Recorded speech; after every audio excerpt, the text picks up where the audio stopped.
It's amazing what we've been able to do in these recent months of lockdown using Zoom technology.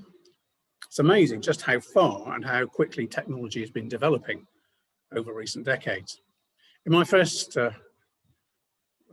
when I got my first computer back in the 1980s, it was the then famous ZX Sinclair Spectrum, the 16 kilobytes version, which I took the back off and upgraded to 48K myself. Just to put that in perspective, the 16K was the total size of the complete memory of that box of tricks. Just the picture that I've shown you here on screen nowadays takes up 137K of computer memory. That's 9 times nearly of the total computing power of the original real thing, just to store the picture in digital data form. When it came to getting the first real, I still think of it as real computer, the shop told us that we'd come along at just the right time. Instead of 700 megabytes, this new desktop spec had recently been upgraded to 1 gigabyte of total memory. You might think, hold on a minute, how does this compare? Well, here you are. The prefixes there, they go up by 1,000. K, 1,000 somethings. M for mega, million. G, giga, 1,000 million. Or a billion if you're American. Back in my days as a scientist, we had to get used to all those different units, different sizes of them. The list of prefixes goes on up and up. One with 12 zeros after it, for example, is tera. 15 zeros, peta, and they've even had to introduce some more since I left uni. One with 24 zeros, for example, I've only recently learned is yotta. Never ever had to use it. But basically, as science has progressed, the need for bigger and bigger, or smaller and smaller as well, unit names has become necessary. Back in the days when the Bible was written, they didn't need quite such exotic units of measurement. But in this parable, Jesus manages with just 2 measurement words to conjure up a very clever, very precise picture of total unreality. And yet he uses it to deliver a hard-hitting message that would have had Peter and the other disciples rocked back on their feet as with these apparently ridiculous demands. They had their system of weights, of course. Some of us grew up with the complexities of imperial measures, ounces and pounds and stones and quarters and hundredweights and all of that. Much easier nowadays with metric weights, isn't it? But the biggest measure of weight back in Jesus' day was the talent. Value of a talent of gold would, of course, be different from the value of a talent of silver, but either of them would be way out of the reach of your average person of those days. Rough figure for you.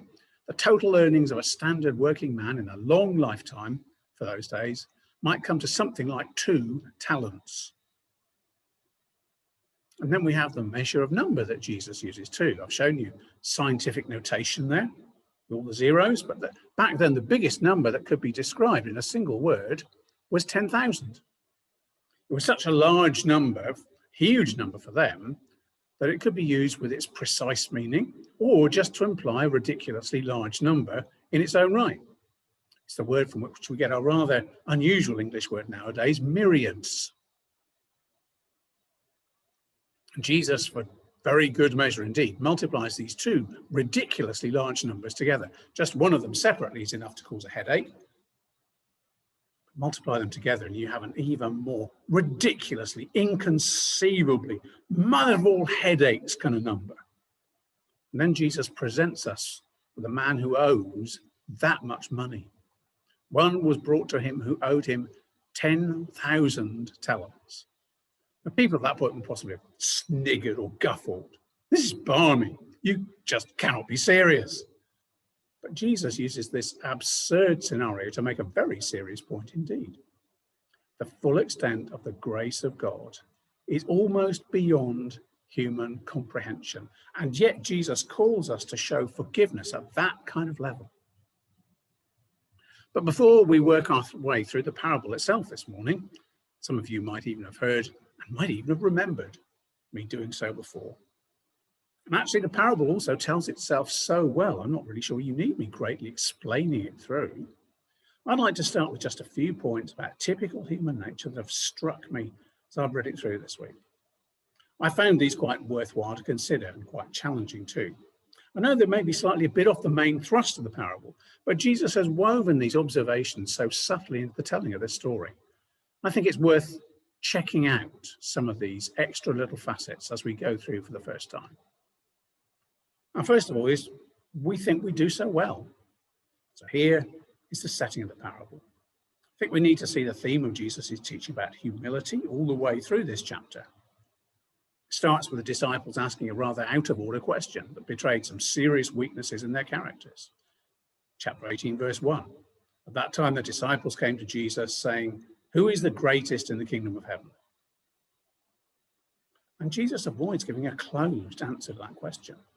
An open one, an answer that is both challenging and invitational, that will serve much better. It's a whoever then. Verse 4, whoever humbles himself like this child is the greatest in the kingdom of heaven. And in the relationships between his disciples, humility is going to be vital.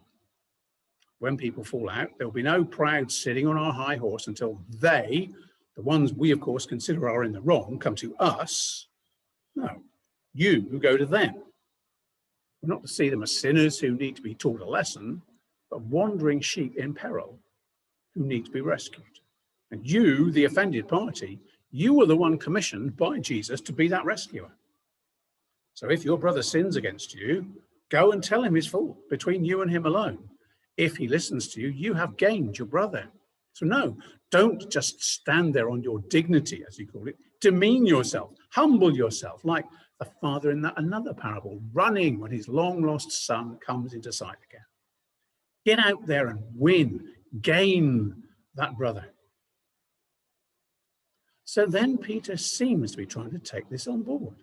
So we have to do this in order to win our brother, Lord. Okay, but just how often are we talking about here, Lord? The Pharisees say 3, but shouldn't the kingdom of heaven be rather more generous than that? Wouldn't that be a good idea? How about we, at least double that? Can you just see him sort of beaming at Jesus, thinking how well he was doing to be so much more gracious than the Pharisees? Then Peter came up and said to him, Lord, how often will my brother sin against me and I forgive him? As many as 7 times? Now, I'm not saying that what Peter suggested wasn't good. I'm not suggesting that what you do in living out your faith isn't good. But can't we be just a bit too ready to congratulate ourselves on being only a bit better than some other people? On giving a bit more than they do in some other churches because we believe in tithing and not just tipping God. On being quite holy, really, because we've never tuned into Playboy TV. We can think we do so well, but Jesus may not actually be totally impressed. And we can still, related to this, think of ourselves as the hero, or perhaps that should be heroic victim. Notice what Peter says here and the implied directional arrow. Is there perhaps a presumption that it couldn't be the other way round? Then Peter came up and said to him, Lord, how often will my brother sin against me and I forgive him? As many as 7 times? I wonder if Peter would have thought 7 was such a generous number. It was him in need of forgiveness. But that would require Peter to think of himself as a sinner, wouldn't it? A repeatedly sinning sinner. Well, that surely can't be right, can it? Actually, if you feel that this is exactly your problem, I'll come back to that as I finish. But what I really do hope will be a word of profound encouragement for you, I promise. We live by rules and limits. I think this is probably a more human limitation than an actual sin. I don't think we're always good with undefined quantities. We much prefer answer to the questions of how much, or how far, or how many, or in this case, how often. Then Peter came up and said to him, Lord, how often will my brother sin against me? As many as 7 times? We want limits, rules, numbers, rather than principles. We can't easily work out, for example, what give generously will look like in our situation. So we settle for the simple, give 10% of your income. And then we start to fuss over, well, is that 10% before or after tax? And we risk almost totally losing the original principle of giving generously, giving cheerfully. But you see another danger of rules and limits, though, I hope. What if you reach that limit, which possibly you've set conveniently, reachably low? You have forgiven your brother 7 times. Well done me. Self-congratulation. Pride, which Jesus said earlier was totally contrary to the way that the kingdom of heaven works. And in this case too, you'll now most likely feel that you can now, with divine justification, wash your hands of that inconvenient and troublesome brother in future. He has offended you enough, so it's now their problem and not yours. That straying sheep can just jolly well carry on wandering and fall off a cliff for all I care. And my conscience is conveniently clear. You're righteous. Or would that just be self-righteous? We think we can do so much. I think I've given poor old Peter enough of a kicking for what was probably just one more ill-thought-out comment. One day they really should invent a vaccine for the human version of foot and mouth disease, but you understand that at present they're working on another one. So we move on into the body of the story. This man owing an enormous debt. And even though we've not gone through the story in great detail, I've given you the background information you need, just in case you couldn't derive it from the context. The debt is absolutely, stupidly, impossibly large. And yet, do you see the answer that the king gets? So the servant fell on his knees, imploring him, have patience with me, and I will pay you everything. It's even more emphatic in the way that Matthew wrote it, with everything up front in that last clause. Have patience with me, and everything I will pay you back. Nobody can pay that back, and especially not if you were thrown into prison and have no way to earn anything. It's a stupid thing to say, although in such extreme circumstances, people do say pretty stupid things. And yet some people who don't even believe themselves in really extreme circumstances say some even more dangerously stupid things. How many people, if you ask them about anything to do with even some vague notion of heaven, come out with the absolutely useless suggestion that God will weigh their good deeds and their bad deeds? And they usually say with an attempt at a humble smile, because they wouldn't want to presume, because that would be proud. They just hope that their good deeds will outweigh their bad. Folks, I would suggest that not a single person who gives such an answer has ever given thought to what Jesus says is the most weighty commandment of all, the one that will contribute most by its presence or its absence in those scales, if they actually existed. Matthew will record it later, chapter 22. And Jesus said to him, you shall love the Lord your God with all your heart and with all your soul and with all your mind. This is the great and first commandment. We think we can do so much for ourselves.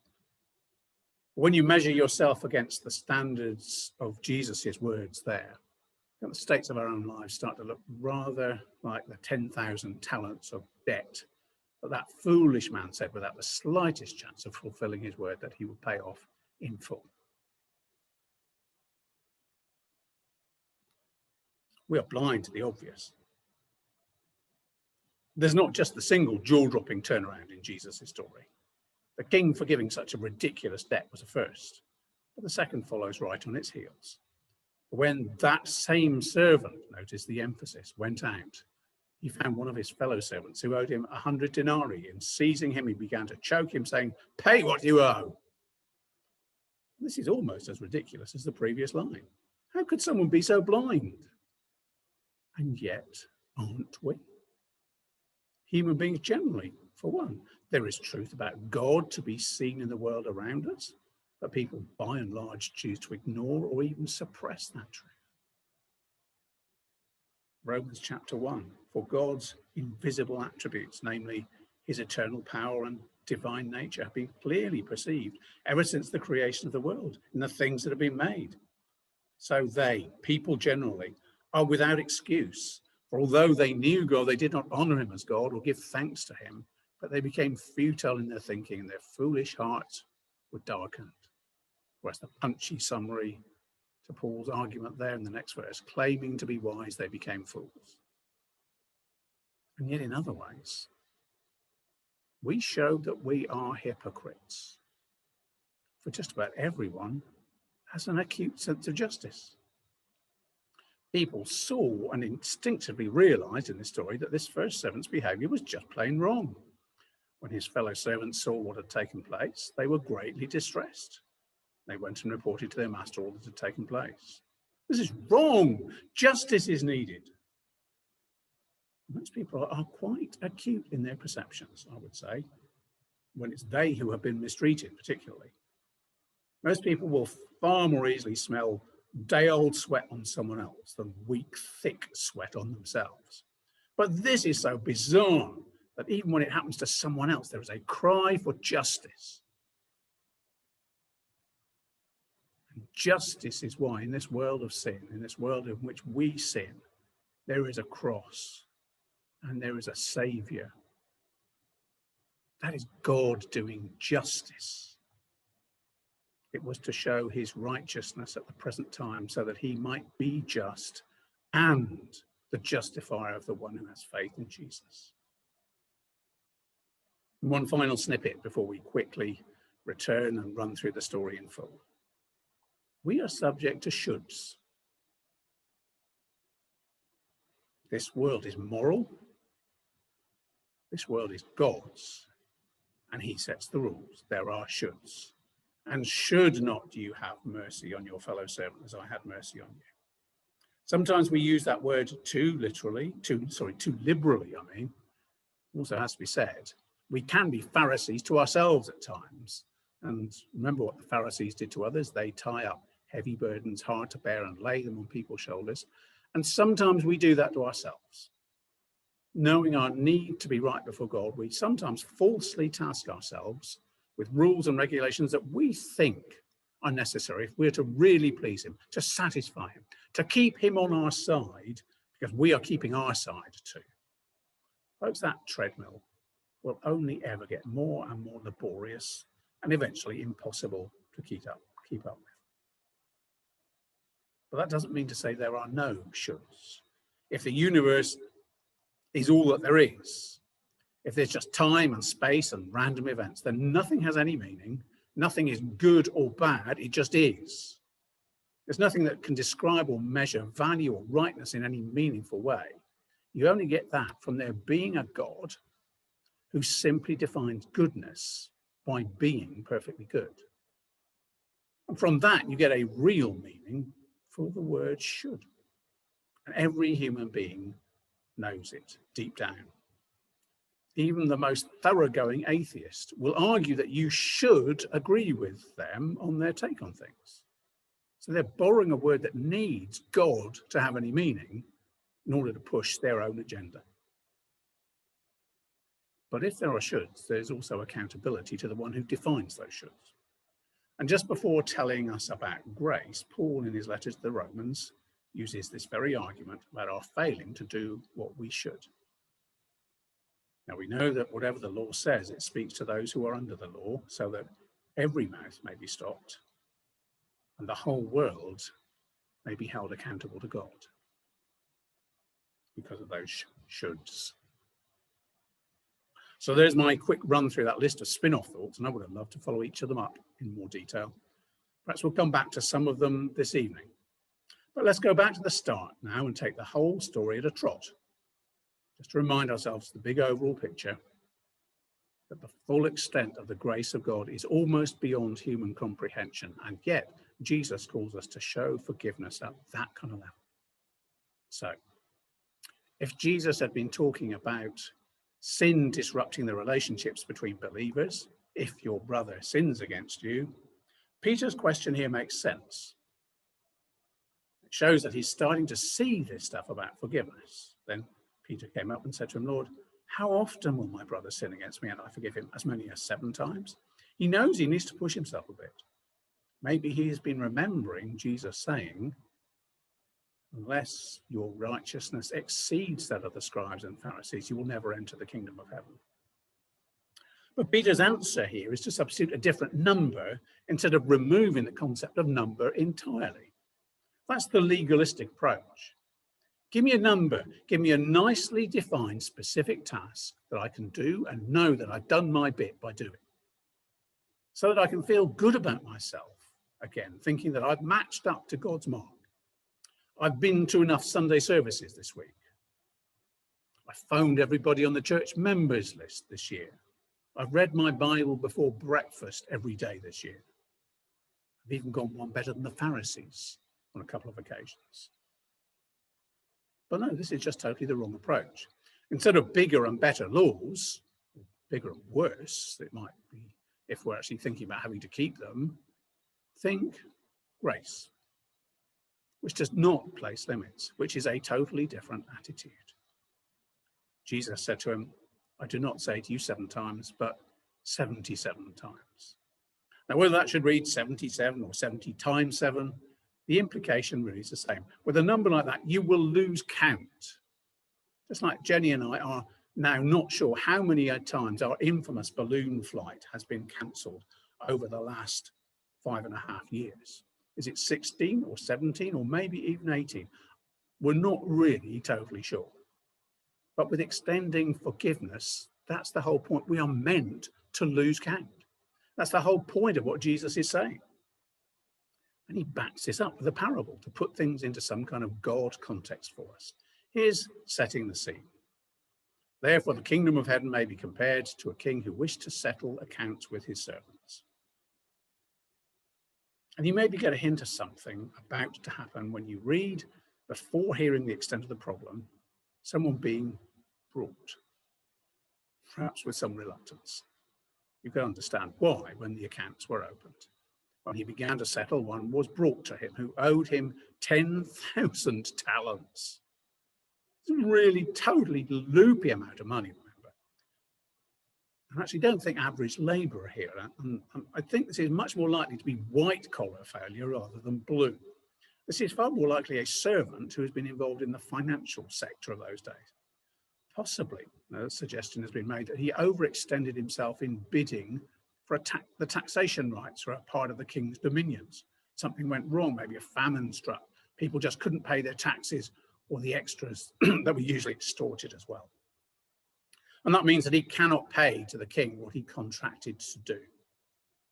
But even so, the number that's actually used there is far, far more than anything that would be realistic. Or maybe there was actual mismanagement involved.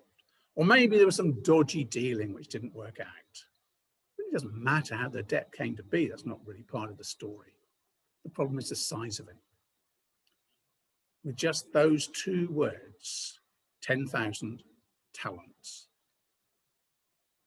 it becomes an astronomical sum, totally beyond any human being's ability to pay or to earn in order to pay off. This king is definitely not going to be amused. And since he could not pay, his master ordered him to be sold with his wife and children and all that he had, and payment to be made. The context is that such servants in those days were the king's property, and their wives and children were their own property, and therefore they could be sold off to pay debts. Not that selling them off would recoup anything really relative to the size of the debt owing to the king, but an example has to be made.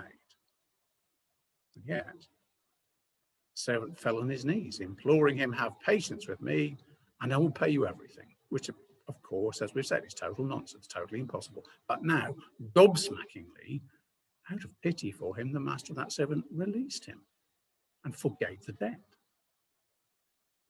But it's not a happy ending. It's merely the end of Act 1. Something even more dramatic follows. If Act 1 is just unbelievable, Act 2 kicks off with something unbelievably offensive. But when that same servant went out, he found one of his fellow servants who owed him 100 denarii, and seizing him, he began to choke him, saying, "Pay what you owe." The first servant, in case we had some doubt, is not really that pitiable after all. He's mean and vicious, but he's actually a bit more understandable than many people typically think. See, 100 denarii there It's about a third of a year's wages for your average guy. It's not a totally trivial amount. It's a big enough sum that most of us would find it outrageous if someone presumed to deprive us of it. So if you send off for something for a fiver on eBay and you don't get it, you'll probably put in a claim to be recompensed, but you won't lose a whole lot of sleep about it.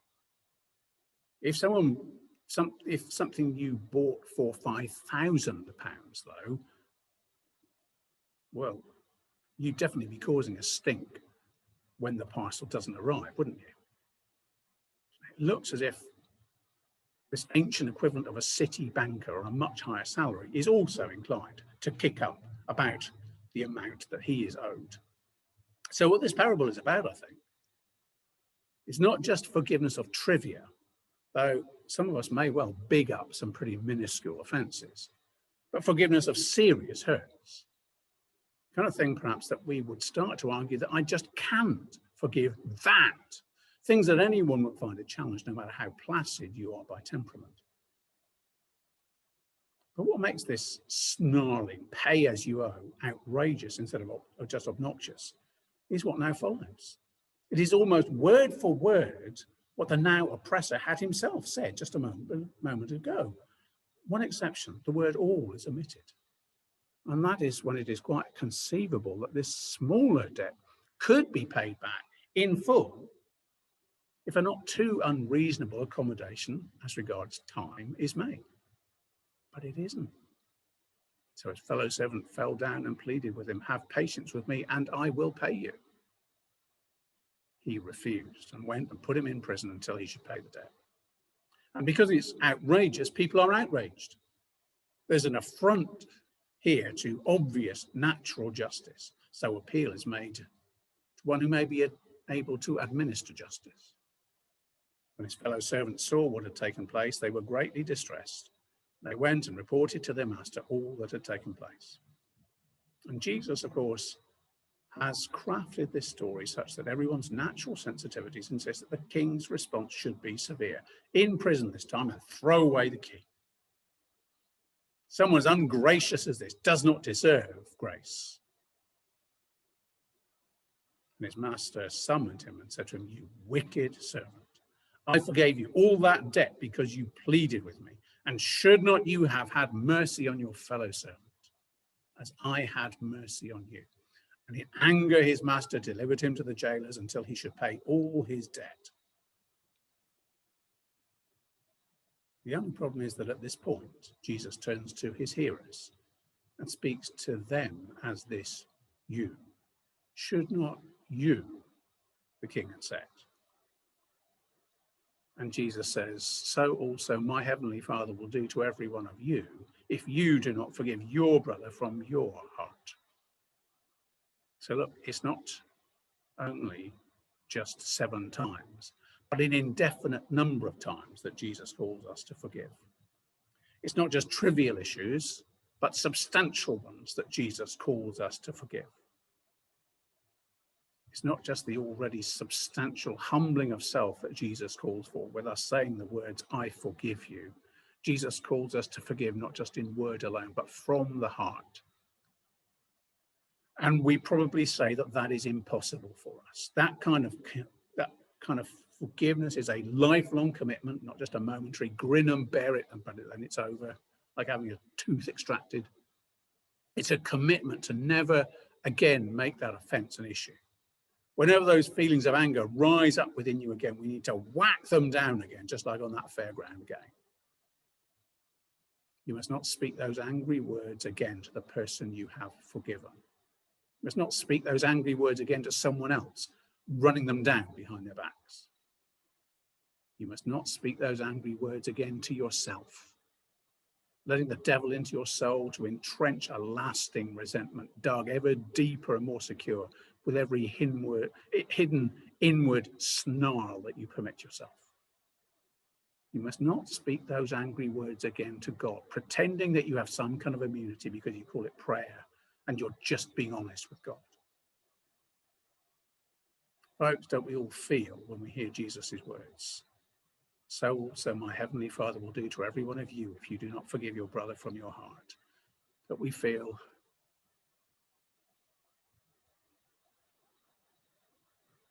that we fear that we cannot do that. We don't have that kind of heart. Even when we know that God has forgiven us that 10,000 talent debt of our sin, we can't even properly let go of a relatively trivial 100 denarii. At least we recognize, I hope, that we should indeed have mercy on our fellow servants. And so we must cry out, recognizing our continuing debt to the King of Kings, but not with a promise that I will pay you everything, because we have someone standing alongside who has already paid everything. Someone who has taken our old lives to the scrap heap and given us new lives. And therefore, do not lie to one another, seeing that you put off the old self and with its practices and put on the new self, which is being renewed in knowledge after the image of its creator. Put on then as God's chosen ones, holy and beloved, compassionate hearts, kindness, humility, meekness, and patience, bearing with one another, and if one has a complaint against another, forgiving each other. As the Lord has forgiven you, so you also must forgive. And folks, as we come to break bread and consider again, am I really worthy of this? Do I belong here right now? Here's my final point. Remember this. I promised I'd mention this point to you before finishing. Something I find most encouraging. If Jesus says in this passage that we are to forgive without limit, can we expect any less from God himself? Is God just waiting for the 78th or the 491st time? If Jesus says in this passage that we are to forgive without limit, should we think that God would be less gracious to us, less forgiving without limit, if we come to him pleading not our own pretense of righteousness, but simply the name of his own beloved Son?